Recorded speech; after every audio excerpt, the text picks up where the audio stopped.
Olá pessoal, sejam todos bem-vindos ao meu canal. Eu sou Antônio Carlos, professor de Geografia da Rede Estadual de Educação do Estado de Minas Gerais. No dia 25 de outubro de 2021, a Secretaria Estadual de Educação do Estado de Minas Gerais publicou a resolução de 4.644, que dispõe sobre o funcionamento das aulas presenciais a partir do dia 3 de novembro de 2021. E você já sabe como será esse retorno? Se sim, bom, se não, fique comigo nesse vídeo que eu vou explicar resumidamente os principais pontos dessa resolução.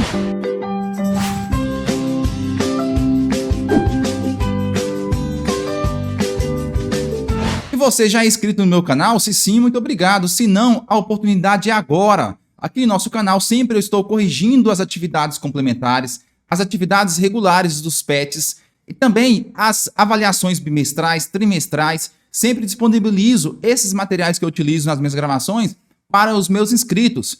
Para tanto, basta você ir na descrição desse vídeo, nós temos os links para você entrar em um dos nossos grupos do WhatsApp e Telegram. Vou pedir para você também deixar sua curtida, compartilhar esse vídeo para outros professores, para que eles possam também tirar as dúvidas inerentes a esse retorno presencial. Pois bem, então o que diz então essa resolução de número 4.644, de 25 de outubro de 2021? Essa resolução dispõe sobre o funcionamento do ensino presencial na rede estadual de ensino e revoga a resolução de número 4.506 de 2021, lá, de fevereiro de 2021, e também revoga a resolução de 4.310 de 2020, lá de 17 de abril de 2020, e também vai dar outras providências.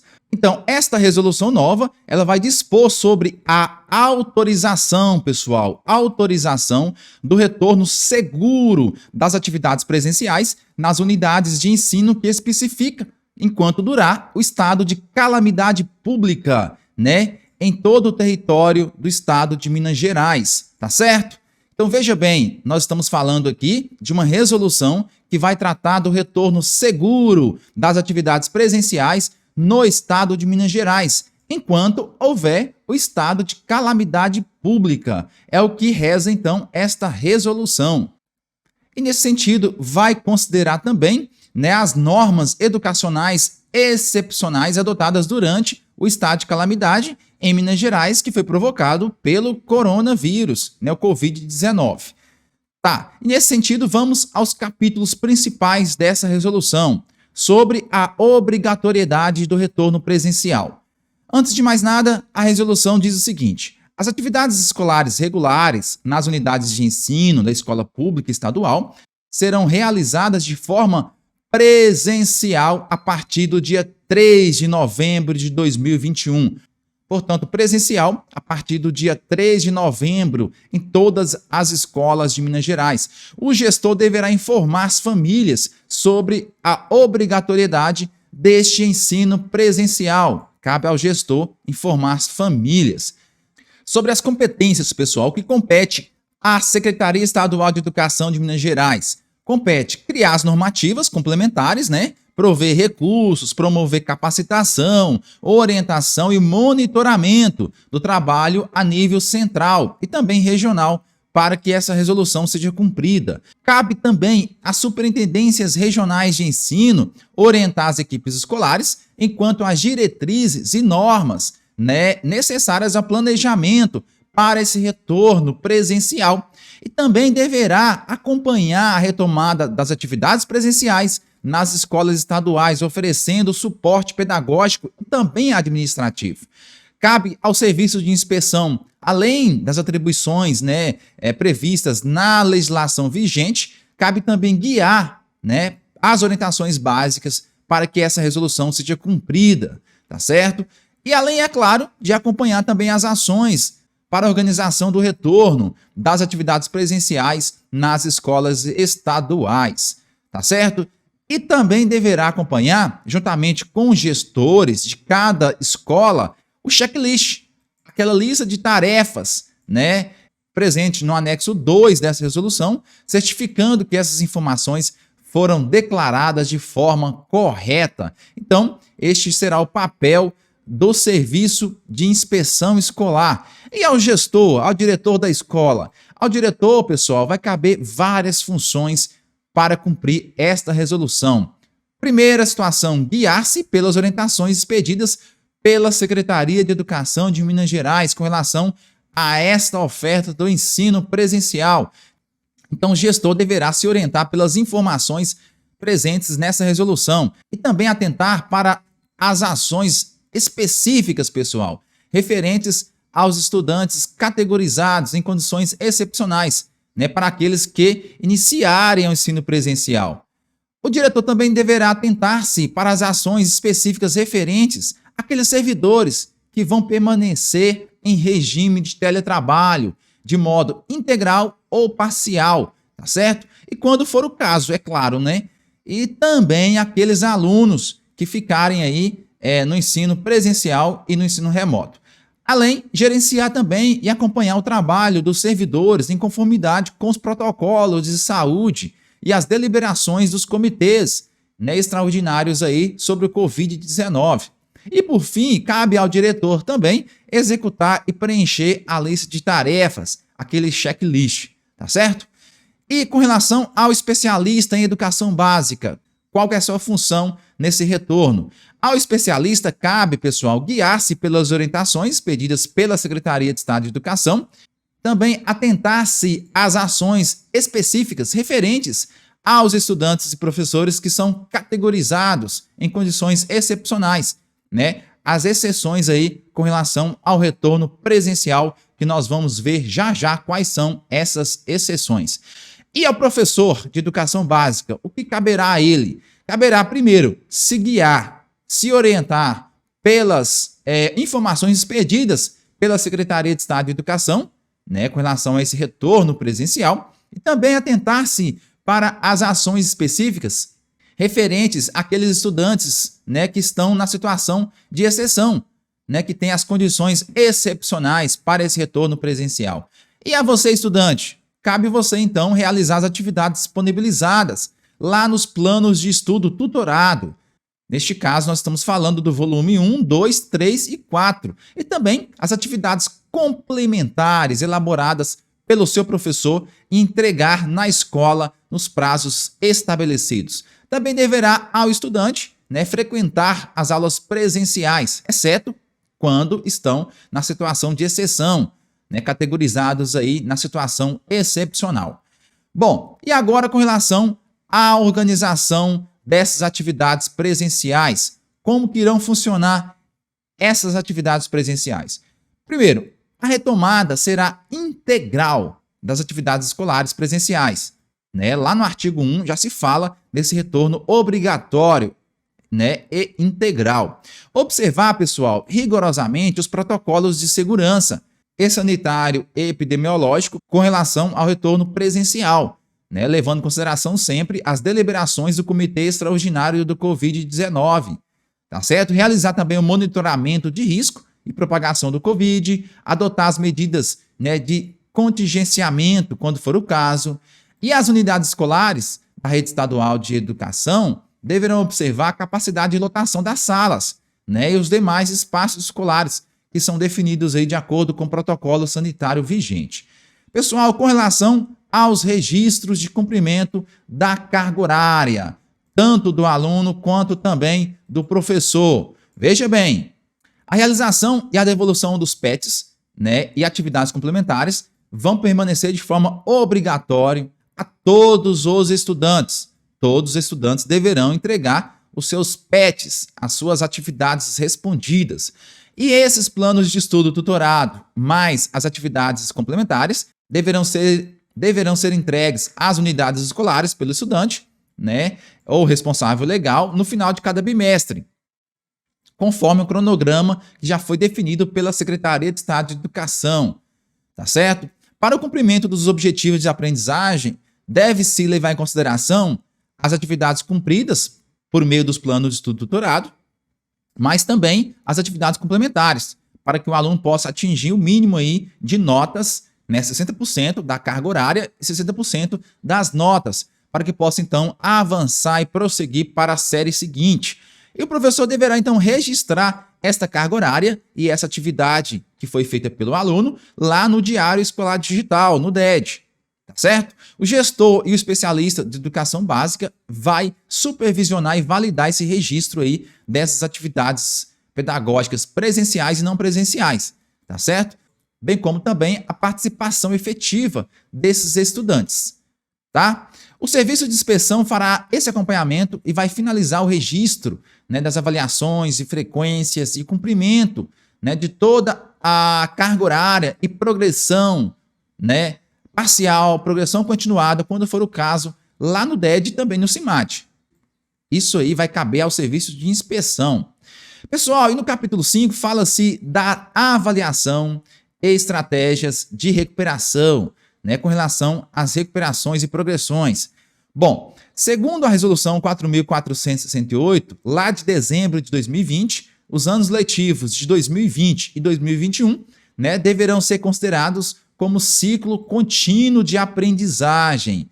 Esse ciclo contínuo de aprendizagem em todos os níveis e todas as modalidades deverão contemplar os objetivos de aprendizagem, né, e integração da carga horária prevista para os 2 anos. Sendo assim, o aluno vai receber uma progressão continuada, vai avançar para a série seguinte, né, levando em consideração as habilidades e competências já consolidadas. Portanto, pessoal, devem-se garantir aos estudantes todas as estratégias de recuperações previstas na Resolução 2197/2012 e também outras recuperações que couberem, né, e garantir a aprendizagem dos conteúdos e consolidar as habilidades de cada um dos anos das séries, tá certo? E a avaliação de aprendizagem dos estudantes deverá assumir um caráter processual, formativo, contínuo e cumulativo e utilizar, é claro, né, de todos os recursos, de todos os instrumentos e procedimentos de recuperação necessários, para que assim o aluno possa então garantir a recuperação das suas notas e ou presenças. A avaliação deverá ser feita a partir da realidade de acesso à aprendizagem de cada estudante. E a escola deverá, né, ofertar oportunidades de aprendizagem, levando em consideração as particularidades da escola e de cada aluno, tá certo? Os estudos contínuos de recuperação ao longo do processo de ensino-aprendizagem vão continuar, os estudos periódicos de recuperação também vão continuar, e os estudos independentes de recuperação também continuam, tá certo? No artigo 15, pessoal, fala-se sobre o conselho de classe, né, que é uma instância colegiada responsável por favorecer a integração entre os professores e analisar as metodologias utilizadas em relação aos diversos pontos e visa, é claro, a intervenção necessária no processo de ensino-aprendizagem quando se fizer necessidade, com relação à evasão e também à aprovação e à possível retenção nesse ano escolar de 2021. Esse conselho de classe deverá ser realizado para cada turma, observando as recomendações sanitárias expedidas pela Secretaria de Educação e pela Secretaria de Saúde. Nesse conselho de classe, como de costume, deverá ter um representante de estudante e um representante de pai de cada turma. O resultado final do estudante será registrado em atas pelo conselho de classe e também lançados lá no Diário Escolar Digital.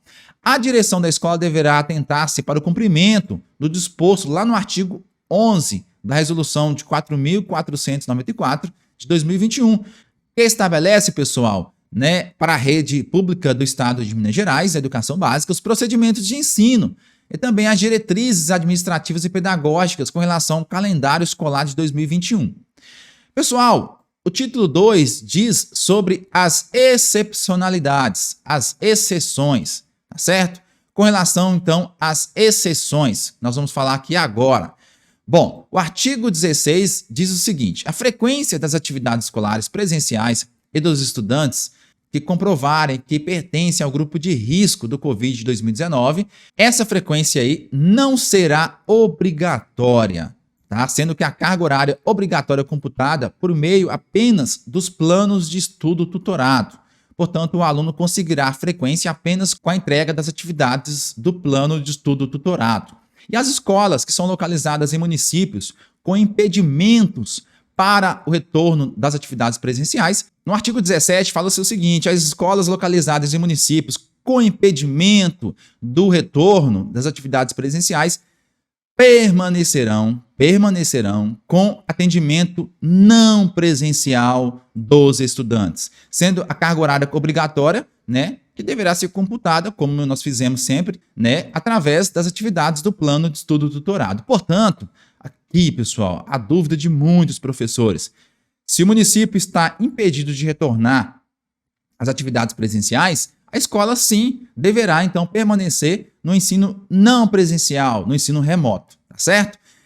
E no artigo 18, fala-se que outros casos de atendimento não presencial também poderão ser autorizados aí pela Secretaria de Estado de Educação, mediante uma justificativa prévia. E sobre a organização do regime de trabalho. No artigo 19 diz o seguinte: a jornada de trabalho dos servidores em exercício, né, nos termos da legislação vigente, deverá ser cumprido de forma presencial. Pessoal, sobre o título 3 da organização do regime de trabalho do servidor, do professor. Olha só, o servidor, né, em exercício em qualquer unidade de ensino, de acordo com a legislação vigente, deverá cumprir a sua carga horária em regime presencial, tá certo? As situações excepcionais, a exceção, são aquelas situações em que há possibilidade de cumprimento da jornada de trabalho em regime de teletrabalho, em regime não presencial, né? De acordo aí com as orientações também expedidas de forma complementar pela Secretaria Estadual de Educação de Minas Gerais, observando também os protocolos de biossegurança expedidas aí pela Secretaria de Saúde, tá certo? Os procedimentos para a regularização da jornada de trabalho e também a apuração da frequência dos servidores em exercício em cada unidade de ensino, né, nos termos da legislação vigente, né, observará o registro obrigatório e comum em livro de ponto, né, do servidor, com assinatura ali, né, de entrada e saída, para registrar então a carga horária do servidor através dos livros de ponto, como a gente sempre tem feito. No artigo 21, os servidores que cumprirem o regime de teletrabalho em decorrência dessas situações excepcionais, pessoal, deverá então continuar preenchendo o anexo 1, né, que é o registro então das atividades feitas no regime de teletrabalho. Também a gente tem sempre feito esse anexo aí, preenchido esse anexo com as atividades feitas em casa. Então, nesse sentido, pessoal, o servidor deverá então preencher o relatório de atividades, aquele relatório lá com as atividades feitas durante o mês. E o gestor escolar, juntamente com o superintendente regional de ensino, deverá designar atividades ao gestor para acompanhar esses relatórios aí juntamente com o analista, tá certo? No artigo 22, o servidor deverá desempenhar suas atividades de regime em teletrabalho de modo integral ou parcial, né, que vai depender aí de cada caso, né? Em situações nesse sentido, o gestor deverá, né, acompanhar essas atividades, acordar juntamente com esse servidor a realização de atividades, tá certo? E quando for parcial, deverá ser vedada a sua realização por terceiros, tá certo? E consultar regularmente os meios de comunicação disponíveis, conforme a periodicidade pactuada com o gestor. E o gestor também deverá acompanhar o trabalho do servidor através do relatório de atividades presentes no anexo 1 dessa resolução, tá certo? O anexo novo aí para ser preenchido. No artigo 23, diante do contexto, né, dessas exceções, nós vamos ter aí o anexo 4 e o anexo 5, que a gente está preenchendo aí há um bom tempo, de acordo com a resolução de 4.310, 17 de abril de 2020, até o mês de fevereiro de 2021, deverão então ser assinados pelo gestor e servidor para fim de validação e controle, né, da frequência do servidor, sem nenhum prejuízo a esse servidor, sendo obrigatório proceder à entrega desses documentos na unidade escolar, de forma quando for o seu retorno presencial. Então, o gestor vai exigir do servidor aqueles anexos lá impressos, tá certo? E outra situação importante também, pessoal, que esse formulário do anexo 4, que é o relatório de atividades, né, deverá ser entregue também para o gestor do dia 25 de fevereiro de 2021 até o mês de outubro para validar, né, juntamente com o gestor. E outra informação importante também, pessoal, é que durante o mês de fevereiro de 2021 até o mês de outubro, no regime remoto, o servidor deverá entregar para o gestor também os anexos, né, no caso, o anexo 4, de acordo com a resolução de número 4.506. E o artigo 25 vem trazer esse anexo de número 1, nessa resolução que a gente está discutindo aqui agora, e deverá ser assinado pelo servidor e pelo gestor, para fim de validação da frequência do servidor, tá certo? Um novo anexo aí para ser preenchido. As atividades realizadas pelos servidores de cada unidade, no regime de teletrabalho, de modo integral ou parcial, deverão ser executadas de forma, preferencialmente, no seu horário regular de trabalho. Aquele mesmo horário que você executaria lá na escola de forma presencial, você vai executar de forma, então, remota, tá certo? E uma situação no artigo 27 é aquele servidor que deverá, então, ficar atento ao código de conduta ética do agente público, né, nesse regime de teletrabalho, levando em consideração a fidelidade do interesse público, a lealdade às instituições, a eficiência, a presteza, a tempestividade, cuidado e respeito com o tratamento das pessoas, o sigilo das informações, atender também prontamente às questões que forem encaminhadas e também praticar a cortesia e a urbanidade, e também respeitar a capacidade e limitação de cada indivíduo. Então, o artigo 27 vem trazendo aí essa informação com relação ao código de conduta e ética do agente público, tá certo? O artigo 28 traz a definição de regime de trabalho para o cumprimento da carga horária do servidor lotado em qualquer unidade, né, escolar. Deverá levar em consideração sempre aí a legislação vigente e as orientações, né, da Secretaria Estadual de Saúde, tá certo? Sobre as disposições finais, né, nós temos aí os procedimentos a serem adotados quando a chefia imediata notar algum caso de Covid-19, tanto para aluno quanto para professor, e tomar, então, as medidas seguras aí, interrupção das atividades escolares e encaminhamento desses casos aí à Secretaria Estadual de Educação e também à Secretaria Regional de Educação. E com essa resolução, fica revogada as seguintes resoluções, né? A resolução 4.506, de 22 de fevereiro de 2021, a 4.622, de 14 de agosto de 2021, também fica revogada a resolução 4.590, de 2 de julho de 2021, e também a 4.310, de 17 de abril de 2020. E, nesse sentido, entra em vigor essa resolução a partir do dia 3 de novembro de 2021. E, em seguida, a resolução traz um novo anexo, o anexo 1, que é o relatório das atividades a partir do dia 3 de novembro de 2021. Este é o modelo. E também traz uma proposta de checklist, né, que é o anexo 2, para que o gestor preencha e encaminhe para as secretarias regionais de educação. Bom, pessoal, esse foi o vídeo em que eu expliquei os principais pontos da resolução 4.644, que foi publicada aí pela Secretaria Estadual de Educação de Minas Gerais no dia 25 de outubro de 2021. Eu só tenho que agradecer a você que ficou comigo nesse vídeo até o final, deixou sua curtida, seu comentário e compartilhou esse nosso conteúdo. Meu forte abraço e meu muito obrigado.